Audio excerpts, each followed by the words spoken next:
subscapularis muscle, which is a muscle that lines the front part of your shoulder blade. Your shoulder blade sits on your rib cage. So if this was my shoulder blade, it sits on the back of my rib cage. There's a muscle that lines the whole front part of it. So it's really hard to get at because it's covered by the ribs. It's hidden by the ribs. So you would actually do this one lying down, but I'm just going to show you like this because you'll see it better. But you will imagine that you're lying down, okay? So lying on the ground, you're going to have your one arm lengthened towards the ceiling with the palm facing inwards. You're going to use a ball, roughly the size of a tennis ball. It could be a little bit more firm for this one. You could even use a ball that has some spikes in it. It kind of depends on your comfort level. So with the other hand, you're going to come and when you bring the arm up like this, the shoulder blade will sneak out a little bit away from your rib cage. So you're going to be able to place the ball on the front of your shoulder blade.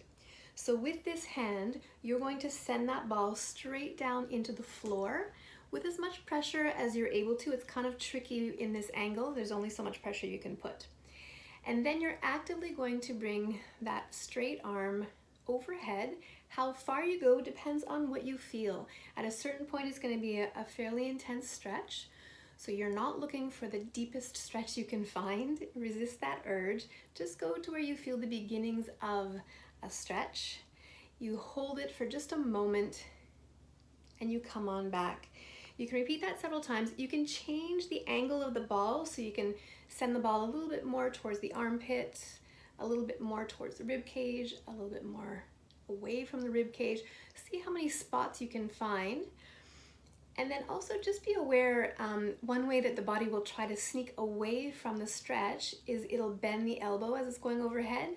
That's your body trying to cheat for you. So keep nice length through the elbow and really try to pin the shoulder blade into the ground as you send the arm overhead to get that nice lengthening through that subscapularis muscle. And then see how you feel from one side to the other. When that muscle is tight, what it does is it rolls our shoulder inward, which then comes up and affects the neck and the jaw. So just notice if you have an easier time keeping that one side open now. I certainly do. So as soon as I turn this video off, I'm going to do the other side because I feel completely out of balance.